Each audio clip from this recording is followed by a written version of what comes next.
तप्त मानस शांत हों, जिनके गुणों के गान में वे वर्धमान महान जिन बितरे हमारे ध्यान में।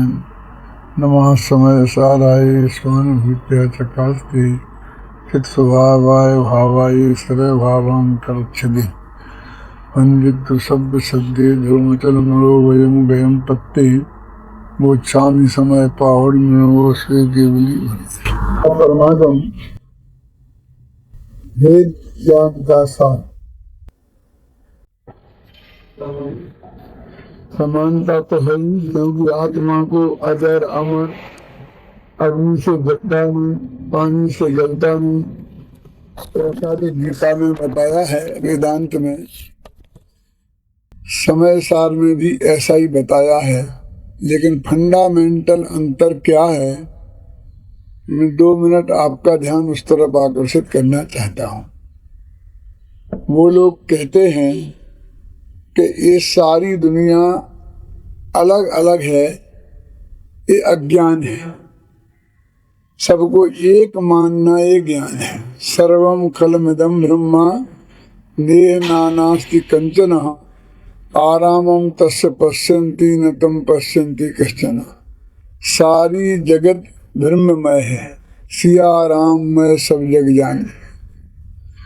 जो आदमी इनको अलग अलग देखता है वो अज्ञानी है, और जो ये मानता है कि सब एक ही, वो ज्ञानी है। उनके यहाँ अपने यहाँ बिल्कुल उल्टा है कि जो अनंत पदार्थ हैं उनमें से जो ये मानता है कि सब एक ही, देव और आत्मा को एक मानता है, वो अज्ञानी है। और जो इनको जुदा जुदा जान लेगा वो ज्ञानी है। इसलिए मैं कहता हूं कि ध्यान दर्शन भेद का विज्ञान। फंडामेंटल अंतर दूसरा ये आता है कि आत्मा अजर अमर है। एक कहकर के भी गीता साथ में ये कहती है कि अर्जुन तू डरता क्यों है, तेरे मारने से कोई नहीं मरता है। वो तो उनकी मौत ही नक्की है, उसके हिसाब से ही मरते हैं। तो वो हिंसा की प्रेरणा देते हैं वहाँ, और अपने यहाँ कहते हैं कि जब कोई किसी को कुछ करता ही नहीं है तो फिर तुम अपना उपयोग उधर क्यों लगाते हैं। तो इस तरह बाहर से एक सा दिखाई देने पर भी दोनों में आंतरिक दृष्टि से बहुत बड़ा अंतर है। अब समय सार परमागम में नगर सारी दुनिया को 2 भागों में बांटो। एक भाग में अपना आत्मा और दूसरे भाग में 29 प्रकार के भाव बताए हैं। इस समय सार के जीवाधिकार में 29 प्रकार के भाव बताए हैं, वर्णादि से लेके गुणस्थान पर्यंत। अजीवाधिकार में वो 29 के नाम गिनाए हैं। अपन अभी चर्चा करेंगे तो उनकी बात करेंगे। लेकिन आचार्य देव ने स्वयं उनको 2 ग्रुपों में बांटा।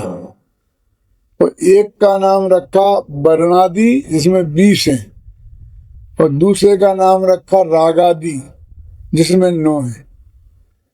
ऐसे 29 प्रकार के भावों को वर्णादि और रागादि इन 2 भागों में बांटा।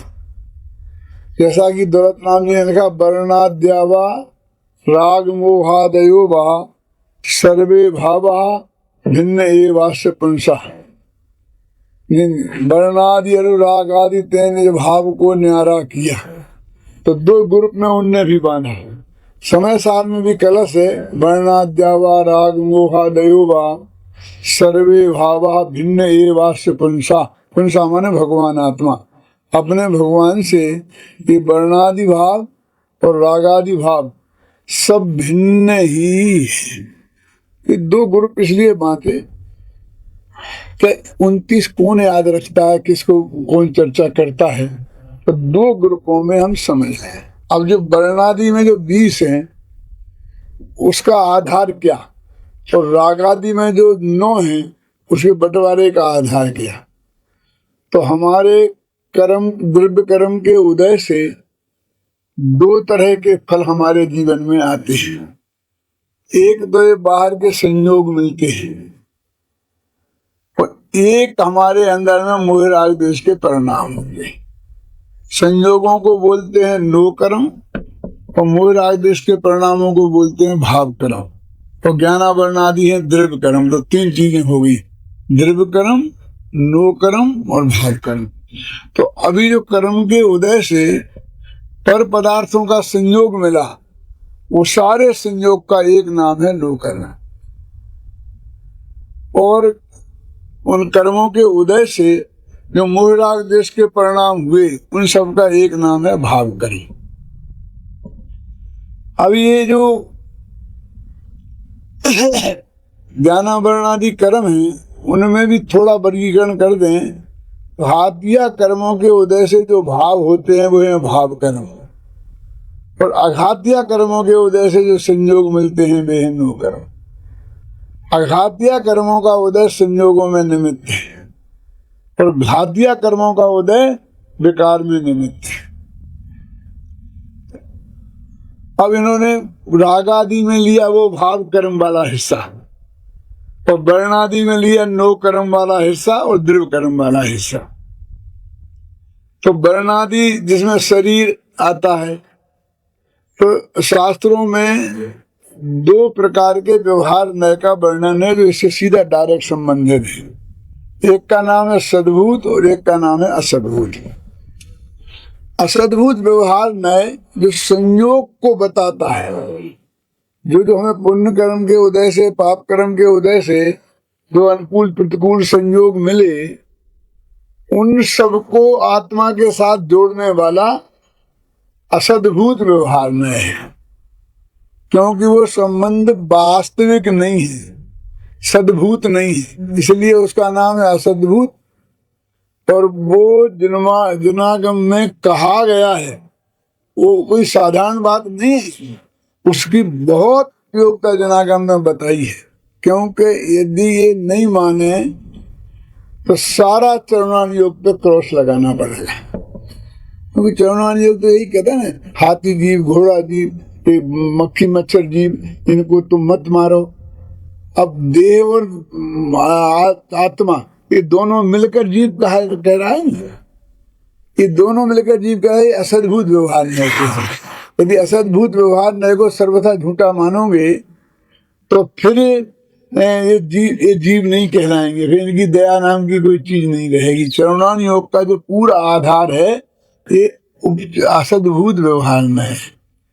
अभी दूसरा देखिए कि असद्भूत भी दो प्रकार का होता है, एक उपचरित, एक अनुपचरित। उपचरित माने दूर का संबंध, इसे बोलते हैं असंश्लिष्ट संबंध, और अनुपचरित माने पास का संबंध, माने संश्लिष्ट संबंध। तो ये जो जितना संयोग हमें मिले हैं, इनमें हम दो हिस्सों में बांटते हैं, दूर का एक पास का। तो दूर का माने क्या, स्त्री पुत्र मकान जायदाद नगर देश गांव दुनिया, ये सब दूर के संबंधी है। और पास का अकेला शरीर है।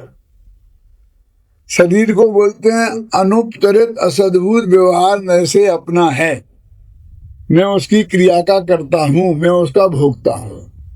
उपचरित असद्भूत व्यवहार नय से कहते हैं कि स्त्री पुत्र मकान जायदाद नगर देश गांव, इन सब का ये मेरे हैं, मैं इनका करता हूँ, भोगता हूँ। देश भी मेरा है, देश भी मेरा है। अभी इसका वर्गीकरण कैसे किया, तो उसका आधार ये है कि जिसका संबंध अपना जन्म से लेकर मृत्यु तक हो, उसको बोलना नजदीक का संबंध, संश्लिष्ट संबंध, अनुपचरित। तो जिसका इसी भव में संयोग छूट जाए उसको बोलते हैं दूर का संबंध। तो इससे भेद विज्ञान करने में सुविधा रहती है, क्योंकि हमारे सामने देखता है कि हम जिंदा है, पत्नी का स्वर्गवास हो गया, पत्नी जिंदा है, पति का स्वर्गवास हो गया, तो वियोग होता दिखता है ना, तो हम दोनों जुदे जुदे हैं, स्पष्ट ज्ञान में आ जाता है। लेकिन इस शरीर का तो जन्म से लेकर मरण तक का संयोग, हमने अपनी मौत तो हम देख नहीं सकते, इसलिए हमारा शरीर हमारी आत्मा से जुदा है, इसको समझना थोड़ा कठिन है। तो इसलिए उन्होंने जिनका जन्म से लेके मरण तक संबंध न छूटे, हम बम्बई जाएं तो शरीर भी साथ में जाएगा, पत्नी ना जाए ऐसा हो सकता है, तो जिनका संबंध इसी भव में छूट सकता है उनको बोलते हैं उपचरित सद्भूत। तो जिनका संबंध इस भव में नहीं छूटता है उनको बोलते हैं अनुपचरित असद्भूत। और वो शरीर ही एक ऐसा है। तो ये असद्भूत व्यवहार में संयोग का ज्ञान कराने वाले हैं और सद्भूत व्यवहार में भेद का और विकार का ज्ञान कराने वाला है। रागादिक को आत्मा का कहना ये सद्भूत व्यवहार न है, ज्ञान दर्शन चारित्र को आत्मा का कहना ये भी सद्भूत व्यवहार न है। एक शुद्ध सद्भूत है, एक अशुद्ध सद्भूत है, एक अनुपचय सद्भूत है, एक उपचय सद्भूत है। जो निर्मल पर्याय हैं और गुण हैं, असंग प्रदेश हैं, उन्हें आत्मा का कहना शुद्ध सद्भूतानि अनुपचय सद्भूत व्यवहार न है।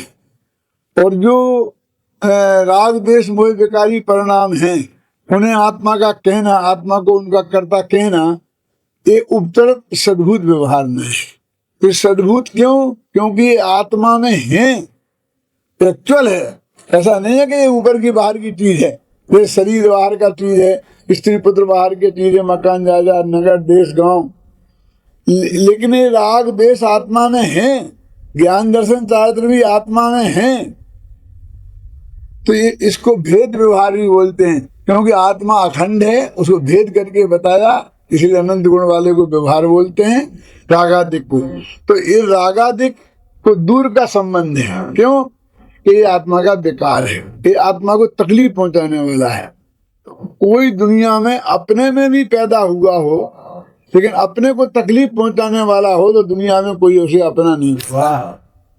जैसे राग शरीर है, उसमें फोड़ा हो गया तो वो शरीर का ही अंग है, क्योंकि शरीर की चीजों में से ही विकसित हुआ है, अपने आप हुआ, मतलब कोई चोट नहीं लगी, अंदर से आता ना। तो शरीर का ही अंग है, फिर भी शरीर नहीं माना जाता, शरीर का शत्रु माना जाता है, उसे हटाने की कोशिश की जाती है तो शरीर को रखने की कोशिश की जाती है। यदि हम ये नहीं माने कि शरीर अलग है और फोड़ा अलग है तो हम कभी फोड़े का इलाज नहीं करेंगे, ऑपरेशन नहीं कराएंगे। क्यों? तो उसके साथ शरीर नष्ट हो जाएगा, तो हमें ऐसा करना नहीं है। दोनों में फर्क है, फोड़ा निकालने लायक है, शरीर निकालने लायक नहीं है। ऐसे राग निकालने लायक है, ज्ञान निकालने लायक नहीं है। तो देवी दोनों ही आत्मा की पर्याय हैं, एक विकारी और एक निर्वाही। तो इस तरीके से चार है ना व्यवहार के, जिनको हम सद्भूत और असद्भूत बोलते हैं, और उनको उपचरित और अनुपचरित के भेद से ऐसे चार किए जाते हैं। तो अपने चार ग्रुप बन गए। तो एक स्त्री पुत्र मकान जायदाद नगर देश गांव और दुनिया, एक ग्रुप में इतनी चीजें आती हैं। अब थोड़ा हम विचार करें कि हमारी भाषा कितनी कमजोर है। हम बोलते हैं हिंदुस्तान हमारा है, फिर बोलते हैं कि हमारा राजस्थान हमारा है, फिर बोलते हैं जयपुर हमारा है, फिर बोलते हैं टोडामल स्मारक भवन हमारा है। हमारे पास एक ही शब्द है जो हमारा, बस हमारा हमारा। लेकिन इन सब बातों में वजन एक सा है क्या? जैसा हमारा हिंदुस्तान है कि वैसे ही राजस्थान है, कुछ फर्क है। रशिया के सहयोग से हिंदुस्तान की गवर्नमेंट ने 5 बड़े बड़े कारखाना खोलने का नक्की किया, हिंदुस्तान में खोलेंगे। तो हम राजस्थान को एक मिलना चाहिए। क्यों भैया? तुम तुम्हें 5 दे रहे ना, हिंदुस्तान तुम्हारा है ना, तुम एक क्यों मांग रहे? तो नहीं साहब, एक राजस्थान को। तो राजस्थान में जैसा अपनापन मेरा गहराई से है उतना अपनापन हिंदुस्तान में नहीं है। लेकिन शब्द हमारे पास है, हमारा हिंदुस्तान हमारा। तो कहते अच्छा, राजस्थान को एक दिया कि जयपुर में खोलना चाहिए, जोधपुर में नहीं। क्यों? ये जोधपुर तुम्हारा नहीं है कि जैसा जयपुर है वैसा नहीं है। फिर कोई बात आएगी तो टोडामल स्मारक, क्योंकि जैसा टोडामल स्मारक हमारा है वैसा पूरा जयपुर नहीं है। तो ऐसे हम भेद करते करते करते देह तक पहुंचेंगे तो कहने को तो हमारा ये सब हमारा एक ही शब्द है, लेकिन इनमें वजन में बहुत फर्क है। तो ये जो एक तो संयोग का ज्ञान कराने वाला ने और एक विकार का विकारी पर्याय का ज्ञान कराने वाला ने, तो इस समय सार में क्या किया है? तो इसके 2 अधिकार हैं, एक जीवाजीवाधिकार, एक कर्ता कर्म अधिकार। इन 2 की बात अभी करता हूं।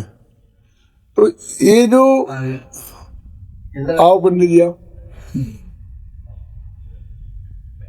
ये जो 29 प्रकार के भाव है महाराज जी, तो ये 29 प्रकार को जिन्हें हमने वर्णादि और रागादि में बांटा है, दो भागों में, तो इनके साथ में एकत्व ममत्व का संबंध तोड़ाने वाला है जीवाधिकार। ये वही भेद, ये तू नहीं है और ये तेरे नहीं। सिर्फ इतनी बात है। कुल 19वीं गाथा की चर्चा मैंने पहले की थी ना, तो उसमें भी यही बात कहा कि कम्मे दो कम्मी अहिमित महकम च कम्मणो कम्मम जाये साखलु बुद्धि अपरि बुद्धो हबदि तावे। कि कर्म में और नो कर्म में, तो कर्म माने ज्ञान वर्ण आदि, भाव कर्म और द्रव्य कर्म दोनों राग आदि, और नो कर्म माने शरीर आदि। इनमें एकत्व बुद्धि, ममत्व बुद्धि और कर्तृत्व बुद्धि और भोक्तृत्व बुद्धि, इसका नाम है अज्ञान। और जब तक ये रहेगी तब तक आत्मा अज्ञानी रहे। तो अब एकत्व माने यही मैं हूं ऐसा मानना, ममत्व माने मैं इसका स्वामी हूं, ये मेरा है, कर्तृत्व माने मैं इसका कर्ता हूं, और भोक्तृत्व माने मैं इसका भोक्ता हूं। तो ऐसी जो मान्यता हमारे अंदर में पड़ी है, जैसे कि उदाहरण के तौर पर शरीर के संबंध में उदाहरण दें कि शरीर को ये मैं हूं, तो कहते हम तो ऐसा कोई नहीं कहता कि शरीर मैं हूं, सब कहते हैं मेरा शरीर और मैं अलग, ऐसा बोलते हैं। ऐसा कोई अज्ञानी बताओ जगत में, तो देखो है ना, आपकी हाइट कितनी है त्रिलोकी जी साहब? 5 फुट 8 इंच। अब ये हाइट आपकी है कि शरीर में? इसका नाम है शरीर में एकत्व बुद्धि। ये वजन मेरा है, मैं बीमार हूँ, ये सब हम इनडायरेक्ट वे, वैसे सीधा नहीं कहते हैं कि शरीर में मैं हूँ, लेकिन इनडायरेक्ट वे में हमारे अंदर में शरीर में एकत्व बुद्धि है, और इसी में जीवन बीत गया, इसमें जीवन बीत गया। अब किसी तरह शास्त्रकारों ने समझाया, विद्वानों ने समझाया, संतों ने समझाया कि तू शरीर नहीं है, तो मान लिया। तो कहता महाराज शरीर में नहीं हूं, लेकिन शरीर मेरा तो है ना, उतना तो है ना, इतने तो मानो। इसको बोलते हैं ममत्व बुद्धि। तो मैं नहीं हूं लेकिन मेरा है, मैं उसका स्वामी हूं। तो भैया तू इसका स्वामी है तो तेरी आज्ञा में चलता है। स्वामी तो उसे कहते जिसकी आज्ञा में चले। एक बाल पर तो तेरा चलता नहीं है, एक काले से सफेद बाल हो गया तेरी परमिशन से हुआ है। जब तक तेरे माथे पर इसे सवार रहना है रहेगा, तो जिस दिन जाना है चला जाएगा, तू रोक नहीं सकता। क्या का मालिक है? तो तू भी नहीं है ये, और ये तेरा भी नहीं है। तू माने एकत्व बुद्धि और तेरा माने ममत्व बुद्धि। एकत्व बुद्धि को अहम बुद्धि भी कहते हैं और ममत्व बुद्धि को स्वामित्व बुद्धि भी कहते हैं। तो ये जीवाधिकार की 68 गाथाओं में सिर्फ इतनी बात बताई गई है कि 29 प्रकार के जो वर्णादि और रागादि भाव हैं, ये तू नहीं है और ये तेरे नहीं है। बस 68 गाथा का मूल विषय वस्तु इतनी ही है, बाकी सब विस्तार से तो सब चर्चा है ही। फिर आगे चलते हैं कि मैं नहीं हूं और मेरे नहीं है, लेकिन मैं इनका कर्ता तो मैं हूं, इनका मैं करता हूं, भोगता हूं। तो कर्ता कर्म अधिकार की 75 गाथाओं में सिर्फ इतनी बात बताई गई है कि जो 29 प्रकार के जो भाव हैं वर्णादि और रागादि, तू इनका कर्ता भी नहीं है और तू इनका भोगता भी नहीं। व्यवहार में इनका कर्ता भोक्ता तेरे को कहता है और उसकी उपयोगिता भी बहुत है। उपयोगिता के बारे में 5 मिनट में पहले बोलता हूं कि व्यवहार में की कितनी जबरदस्त उपयोगिता है। यदि हम उसको सर्वथा सत्यार्थ मानेंगे तो कितना बड़ा खतरा पैदा हो जाएगा। इस शरीर में हूँ, शरीर मेरा है, शरीर का कर्ता मैं हूँ, शरीर का भोक्ता मैं हूँ, ये 4 चीजें। ये उपचरित सद्भुत व्यवहार नए से, अनुपचरित सद्भुत व्यवहार नए से है। यदि नहीं माने तो ऐसा लिखा 46वीं गाथा में कि टीका में इसमें कि जैसे भस्म को मसल देने से हिंसा नहीं होती है, ऐसे ही त्रिश स्थावर जीवों को मसल देने से भी हिंसा नहीं होती। इस समय साल की 46वीं गाथा की टीका में अमृतंद ने लिखा है। क्यों? कि इतनी दृष्टि से तो जीव जीव है ही नहीं। तो देह और आत्मा के संयोग को जीव बोलते हैं, ये व्यवहार में से। और ये इसकी उपयोगिता है कि अहिंसात्मक आचरण के लिए ये बहुत जरूरी है। नहीं तो हमारा जीवन अहिंसात्मक नहीं रहे। जैन धर्म की जो मूल चीज है अहिंसा। ऐसे ही स्त्री पुत्र मकान जायदाद यदि अपने नहीं माने जाए किसी भी नए से, तो सारा प्रथमान योग पे क्रॉस लग जाएगा। क्यों? हम साथ में पढ़ते तो सब देव के 2 बेटे थे, भरत और बाहुबली। अब बेटा तो कोई किसी का होता ही नहीं। उसी नए से तो है ना, स्त्री पुत्र मकान जायदाद मेरे उपचय सद्भुत व्यवहार नए से। यदि हम इसे नहीं मानेंगे तो फिर ये कहना ही संभव नहीं है कि ऋषभ देव के 2 बेटे थे, हैं तो वो चक्रवर्ती था। क्योंकि छखंड की विभूति किसी की होती ही नहीं, फिर 2 ध्रुव जुदे जुदे हैं।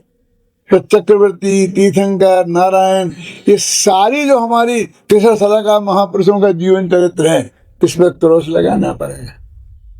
इनकी बहुत बड़ी उपयोगिता है। इसको मैं एक शब्दों में बोलता हूँ कि स्त्री पुत्र मकान जायदाद को अपना कहना ये सदव्यवहार के लिए जरूरी है। कैसे महाराज? कि यदि स्वस्त्री और परस्त्री अध्यात्म की दृष्टि से निश्चय न ऐसे तो दोनों पर है, कोई है ही नहीं। देह अपनी नहीं, जहां देह अपनी नहीं तहां ना अपना कोई। तो फिर सारी महिलाएं हमारे लिए परस्त्री ही हो गई, पर ही हो गई ना।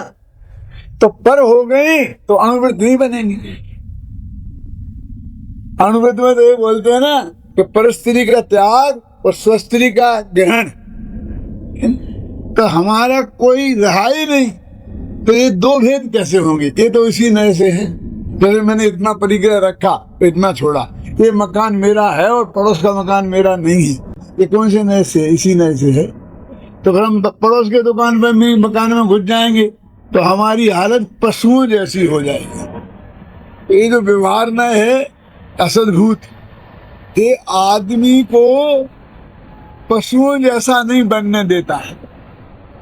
पशुओं की प्रवृत्ति, ना वहाँ कोई माँ है, ना कोई बहन है, ना भाई है, ना कोई मकान है, ना जबरदस्ती गाय, जिसको जो मिला उस पर कब्जा किया।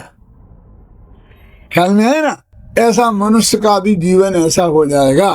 तो ये जो उपचरित सद्भुत व्यवहार न है वो आदमी को पशु से मनुष्य बनाता है, और जो अनुपचरित सद्भुत व्यवहार न है वो उसको अहिंसक बनाता है। इनकी बहुत उपयोगिता है।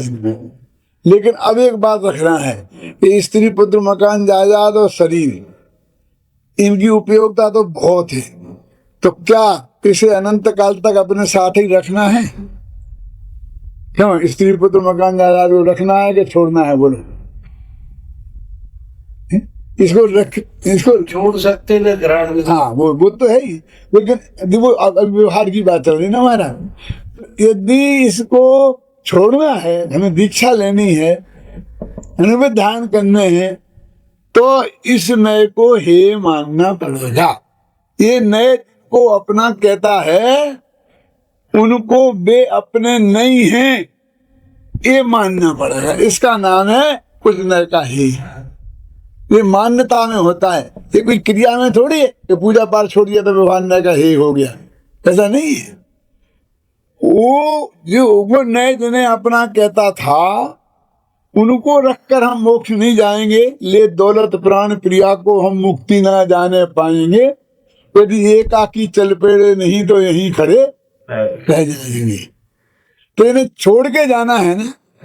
तो छोड़ के जाना है तो पहले नक्की करना पड़ेगा कि ये अपन नहीं है, अपने नहीं है, तो अपन को छोड़ने में तकलीफ कम होगी। और अपने हैं और छोड़ना पड़ेगा तो दुख का कारण हो गया। तो छोड़ने के पहले ये मेरे नहीं है, ये मानना पड़ेगा। अब ये मानना पड़ेगा तो जो न इन्हें मेरा कहता है वो असत्यार्थ है, ये मानना पड़ेगा। मानते रहे कि मेरे हैं। जब इसका है ही नहीं तो छोड़ेगा। हाँ, अब वो निश्चय तक की बात है महाराज, आगे वहां पहुंचेंगे। निश्चय की बात है, देवी व्यवहार की तरह में थोड़ी है ना। तो अभी इस संयोग की बात हो गई है। कौन? असद्भुत व्यवहार में संयोग का ज्ञान कराता है।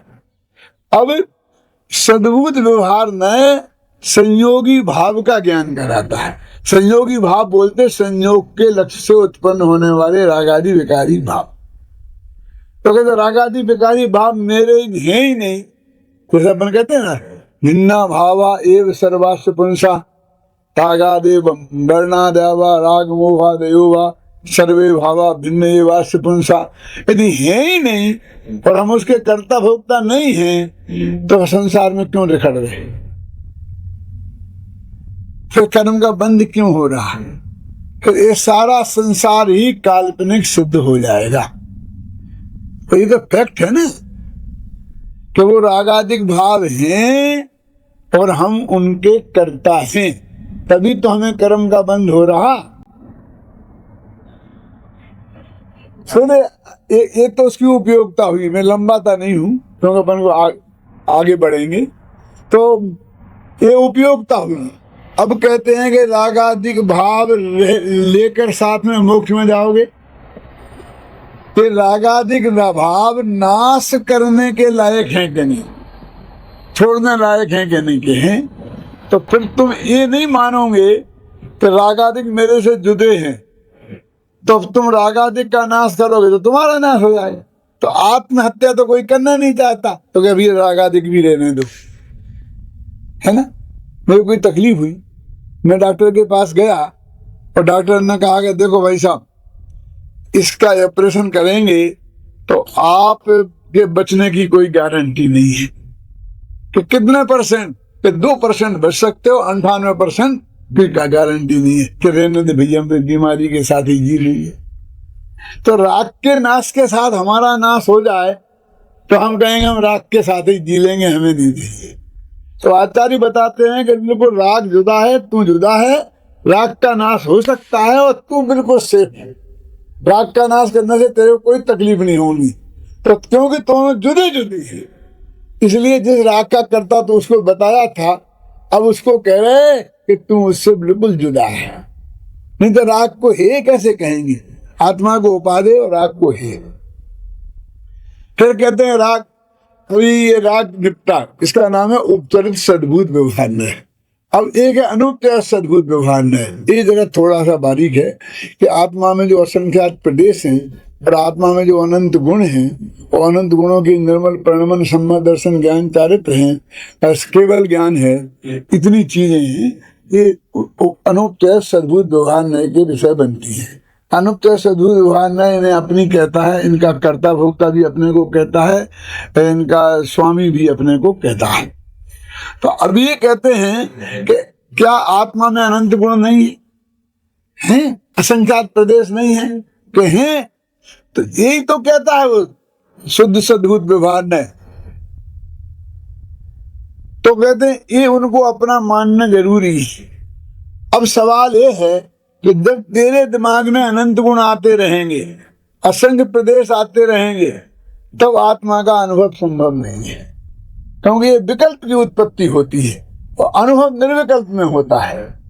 तो अनंत गुण नहीं आए ख्याल में, अनंत गुणों का अखंड पिंड आत्मा ख्याल में आए, असंख्य प्रदेश ख्याल में नहीं आए। असंख्य प्रदेशों का अखंड पिंड भगवान आत्मा ख्याल में आए। सरलता के लिए मैं बोलता हूं कि हलवा 10-5 चीजों को मिलके बनता है, बहुत स्वादिष्ट बना। अब उसमें हलवे का स्वाद लेना है तो इसमें कितना घी डला, कितनी शक्कर डली, कितनी चीनी डली, इसका विचार छोड़ना पड़ेगा। बस तुम तो उसका मजा लो, और जब बनता कैसे है ये जानना हो तो सब चीज जाननी पड़ेगी। है ना। इसलिए मैं एक उदाहरण देता हूं कि ये तो कंजूस के हलवे जैसा है आत्मा का अनुभव।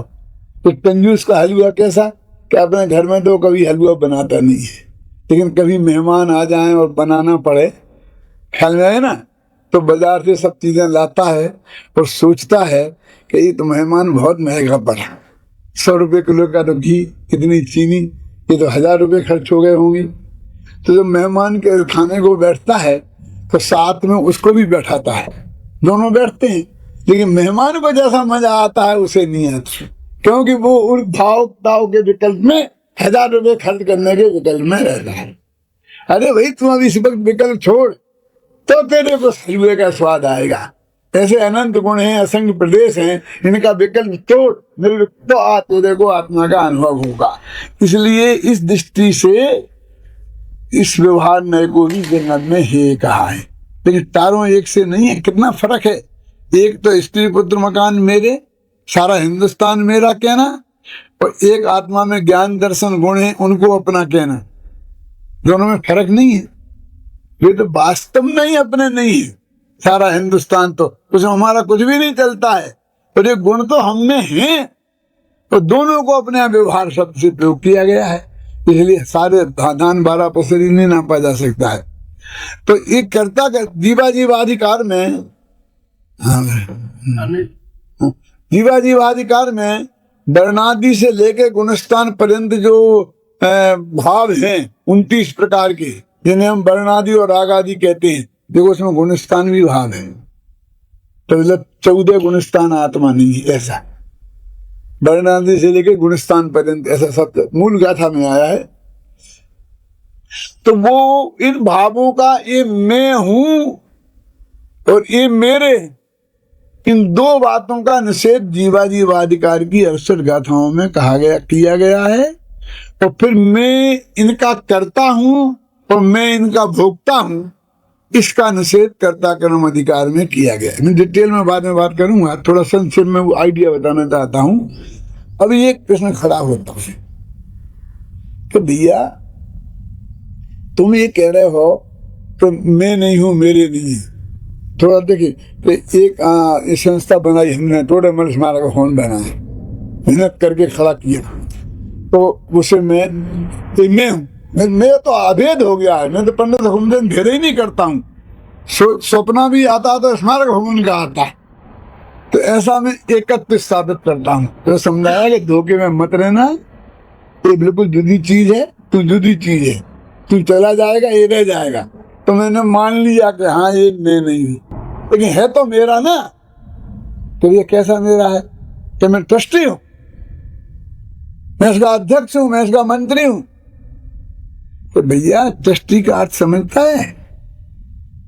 ट्रस्टी माने समाज ने तेरे पर ये विश्वास किया है कि तू इसकी रक्षा करेगा, इसका भोगता नहीं है। ट्रस्ट के कानून में ये नियम है कि कोई ट्रस्टी उससे अपना व्यक्तिगत लाभ नहीं ले सकता। जो ट्रस्ट के जो वो है सिद्धांत, उनका प्रचार करना उसका उद्देश्य है। तो फिर ट्रस्टी का मतलब क्या रह गया? कुछ करूं मैं, भोगू नहीं, कहाँ यही अर्थ है? क्यों? तो फिर तो तू चपरासी बन के रह गया, झाड़ू लगाने वाला बन के रह गया कि भाई बात तो ऐसी है। तुम यदि ट्रस्टी का सही अर्थ समझते हो तो मालिक नहीं हो, ट्रस्टी मालिक नहीं होता है। वैसे तुम अपने मकान के मालिक हो, ऐसे इस संस्था के मालिक नहीं हो। बात तो आप ठीक कहते हो। सब बीच में एक बात हाँ हाँ, पुरुषोत्तमदास टंडन थे, हाँ हाँ हाँ, वो अध्यक्ष, हाँ कांग्रेस के, विधानसभा के, हाँ विधानसभा के, कांग्रेस में थे विधानसभा। तो 2 पेन रखते थे, हाँ एक अपने तनखे में से स्याही डालते थे और एक सरकारी काम हो तो उसमें थे। हाँ सही बात है। देख ट्रस्टी असली ट्रस्टी, असली ट्रस्टी थे, और वो नेताओं में इतनी नैतिकता थी तब देश आजाद हुआ। हाँ मेगा सी जो राजदूत आया चंद्रगुप्त के दरबार में, तो चाणक्य के साथ राजदूत बनने की लिखा पड़ी हुई रात को, लिखा पड़ी की बात अब वो जाने को हुआ। तो चाणक्य ने कह दिया ये दिया जला दे और पहले वाले बुझा दे। तो वो वापिस आया, बोले ऐसे तो बोले सरकारी तेल है, सरकार का काम खत्म हो, मेरा दिया क्या ट्रस्ट। नहीं सही बात है, यही है चाणक्य बोलिए चलिए आगे। हाँ। ऐसे ही आधा ही बता। आधा हो गया ना, तो उन्होंने कहा अच्छा स्वस्थ जो कहा, हाँ ये जीवन के दो महापुरुष थे, दो बाहु। चाणक्य और पुरुषोत्तम दास। हाँ, तो चाणक्य ने भी देश को इकट्ठा किया था और पुरुषोत्तम दास टंडन जैसे लोगों के भी देश आजाद हुआ। देखो उसी से हुआ। ये सब लूट ले खाने वालों के भरोसे कुछ नहीं होता है। हाँ तो आदर्श लूटा। हाँ मतलब देश में ऐसे भी एक दो लोग हैं। हाँ। चलिए, तो अभी वो बात चल रही थी कि तुम ट्रस्टी है, तुम मालिक नहीं है। ऐसा मैं तो मालिक ही समझता था, अब आप कह रहे हो तो मैं समझ गया ट्रस्टी नहीं हूँ। अब उसके अंदर में जो उसका अहम लगा हुआ है क्या, तो वो कहता है साहब एक बात तो है, ना मैं ये हूँ ना मैं इसका मालिक, लेकिन किया तो मैं नहीं है ना। बात ये तो आप मानोगे ना, सारी जिंदगी लगा दी महाराज, दूसरा कोई काम नहीं किया, किया तो मैंने है ना। तो एक कर्तृत्व के बहाने उस पर अपना अधिकार रखना चाहता है। तीसरा तो कर्ता कर्म अधिकार में कहा कि धोखे में मत लेना, कोई किसी का कर्ता नहीं है, प्रत्येक द्रव्य अपने क्रिया का कर्ता स्वयं है। क्योंकि कर्ता की परिभाषा ये है, यह परिणमति स कर्ता यत परिणामम भवेत तत कर्मे यह परिणति क्रिया सा। जो परिणमित होता है वो करता है, जो परिणाम है वो कर्म है, जो परिणति है वो क्रिया है, और तीनों निश्चय से अभिन्न ही है। अभिन्न तथा है ना। तो बात चलती है तो तुम करता भी नहीं हूं मैं, तो कोई कहते तुम भैया कुमार किसे कहते हैं, यहाँ पर जरा समझना घबराना नहीं, कि मिट्टी का घड़ा का करता है, तू नहीं है। कि मैं निमित्त तो हूं, यहाँ निमित्त है लेकिन तू निमित्त भी नहीं है। इसमें लिखा स्वामी गाथा में।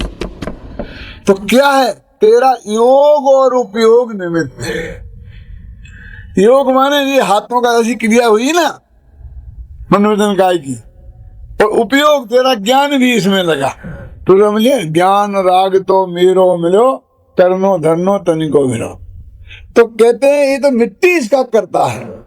तो ये कहते हैं कि ये जो तुम स्मारक होंगे कोई भी बात करता है, इसका कर्ता तू नहीं है। आत्मा ज्ञान स्वयं करो तिकिम, हाँ प्रभाव से करता आत्मा हो एवं विभागी ना, है ना। तो कहीं करता वो किसी को करता जीवित भी बहुत बढ़िया। अब उसको ये लगता है महाराज कि ये तो मेरा सब लुट गया, ना ये मैं हूँ, ना मैं इसका स्वामी हूँ, ना मैं इसका कर्ता हूँ। तो मैं तो कर करके मर गया, और जो मुझे मस्तिष्क से हाथ से बन रहे हैं सब बराबर हो गए ना।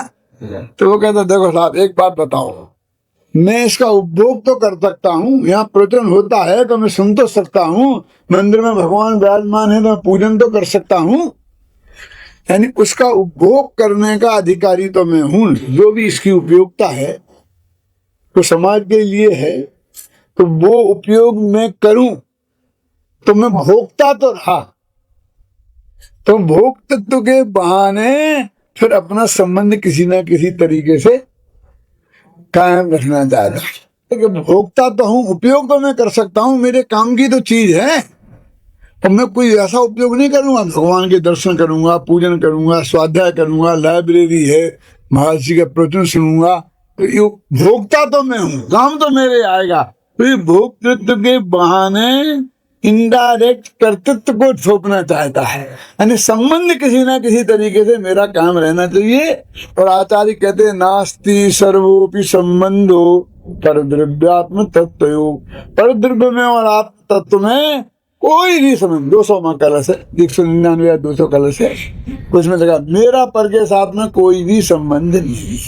तो चारों का निषेध किया, एकत्व, ममत्व, कर्तृत्व, भोक्तृत्व।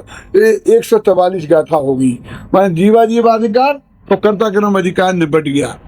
तो अभी कहता लुट गया मैं तो गया। तो वो कहता महाराज एक बात बताओ कि ये जो काम हुआ है ये मैंने नहीं किया, मैं भोक्ता भी नहीं हूँ, मैं स्वामी भी नहीं हूँ, ये काम तो ठीक हुआ कि नहीं? जरा आप नगार डाल के ये बात बता दो, क्यों काम तो अच्छा हुआ कि नहीं? यानी वो क्या करता है कि आप ये कहो कि हाँ काम तो बहुत बढ़िया हुआ, एकदम एवन हुआ, बस मेरे को साफ संतोष है, आपने इतना तो माना कि काम अच्छा हुआ। क्योंकि वो इनडायरेक्ट में कर्तृत्व की बुद्धि है, वो इससे पोषण करता है तो काम अच्छा हुआ ना, बस ठीक है। बस तेरे को अच्छा हुआ तो क्या, वो बुरा हुआ तो क्या, जब तू उसका कर्ता भोगता है ही नहीं, स्वामी है ही नहीं, बोलिए तो उसमें अच्छे बुरे का तेरे का विकल्प क्या। तो ये उस कर्म में जो पुण्य और पाप रूप कर्म है, तो कर्म में भी दो भेद करता है कि ये अच्छा कर्म और ये बुरा कर्म। कर्म तो तेरा शत्रु है, उसमें अच्छे बुरे का भेद करने से क्या मतलब, तूने किया ही नहीं है तो अच्छे ये अच्छा और बुरा। तो ऐसे देखो अभी तक तो बताया था जीवा जीवाधिकार, तो जीव और अजीव दोनों एक साथ एक भेष बना के आए थे नाटक में। तो कर्ता कर्म अधिकार, जीव आया था कर्ता बन के, अजीव आया था कर्म बन के। और अब ये क्या है, पुण्य पाप, इनमें तो हमको दोनों की भिन्नता बतानी थी, और पुण्य पाप में एकत्व बताना है। क्योंकि ये कर्म जो अपना शत्रु है उसमें दो भेद करके, और पुण्य कर्म मेरा मित्र है, तो शत्रु में मित्रत्व की स्थापना है। तो एक इनडायरेक्ट वे में कर्ता कर्म अधिकार की ही भूल है। क्यों कि उसे संबंध कायम रखना है तो अच्छा कह के। इस सारे लोक में थोड़ा छोटा सा उदाहरण 1 मिनट का, कि अपन गए अपने लड़के के लिए किसी लड़की को देखने, है ना, तो उन्होंने कहा ये लड़की आ रही है मंदिर में, किसकी है, बहुत अच्छी लड़की है, तुम बताओ किसकी है। तो कोई ने कहा क्यों, कि मेरा अच्छा लड़का है तो ये लड़की मुझे ठीक लग रही है, बात करूंगा। तो उन्होंने कहा उसकी तो सगाई हो गई है, 8 दिन बाद शादी है। खत्म, एक आदमी के लिए तो वो काम खत्म हो गया ना। दूसरा कहता है तो भी बताओ किसकी है, किसके यहाँ शादी हुई है, तो कितना दहेज दे रहा है, उसका लड़का क्या है, एक क्यों जानकारी ले रहा है तू, कि सामने उसे दोगुना पैसा दूंगा, मेरा लड़का उससे ज्यादा होशियार है, वो सब छूट जाएगी, वो पुरानी मरानी सब खत्म हो जाएगी, तुम बताओ। तो ये बेईमान नहीं, तो नक्की हो गया कि उसकी सगाई हो गई, तो ज्ञानी धर्मात्मा हो तो उसको उसी वक्त उसका से उपयोग हट जाना चाहिए। फिर भी उसमें जो डिटेल जानना चाहता है, ये अच्छी भावना नहीं है। तो ऐसे ही जब पुण्य पाप कर्म है, हम उसके कर्ता नहीं है, हम उसके भोक्ता नहीं है, वो हमारे नहीं है, हम स्वामी नहीं है, तो फिर अच्छा और बुरे का भेद करने से क्या लेना देना है? तो जो है सो है, हमें क्या लेना देना। तो उन पुण्य पाप कर्म से दोनों से विरक्त करने के लिए वो जो अंदर सा जो भेद विज्ञान की कमी थी उसको किया। फिर प्रश्न खड़ा हुआ, तो तू बार बार पुण्य पाप कर्म के प्रति इतना रुचिवान है तो है क्यों, मुझे बता। आत्मा और आश्रम ये परस्पर दो विरुद्ध पार्टी के जीव है ना। आत्मा का शत्रु है, आश्रम दुखकार घने दिन बुद्धिवंत ने निर्वेरे। तो तू ये बता कि पुण्य और पाप कर्म आश्रम है की पार्टी के हैं कि आत्मा की पार्टी के। शास्त्र में लिखा पुण्याश्रम पापाश्रम, पुण्याश्रम कथा कोश लिखा कि नहीं लिखा है। तो ये तो पुण्य पाप तो आश्रम की जाति के हैं, पर आश्रम तो तेरा आश्रम दुखे कार घनेरे बुद्धि बनते तने नेरे। आश्रम बहुत दुख देने वाले हैं, बुद्धिमान उन्हें दूर करते हैं। तो जब दोनों आश्रम हैं तो तू ऐसा रस उसमें क्यों दिखाता है। अरे जो आश्रम से तो बंद होता है, तो ये तो बंद है, आश्रम है। तो इस तरह से आश्रम से भी भेद विज्ञान, पुण्य पाप से भी भेद विज्ञान, स्त्री पुत्र से भी भेद विज्ञान, शरीर से भी भेद विज्ञान। इसका इसलिए मैं कहता हूँ कि समय सार भेद विज्ञान का शास्त्र है। ठीक है। क्या टाइम हो गया? 9:30। अब दोपहर में कितने बजे हाँ बोलो। टाइम से और 1 मिनट भी देरी नहीं। हाँ मैं तो बिल्कुल टाइम से बैठूँ, बाद में भी बिल्कुल टाइम से। तो दोपहर में डॉक्टर साहब कितने बजे? आपकी आज्ञा है, मैं तो 3 बजे ठीक रहेंगे। 3 से 4 चलो महावीर।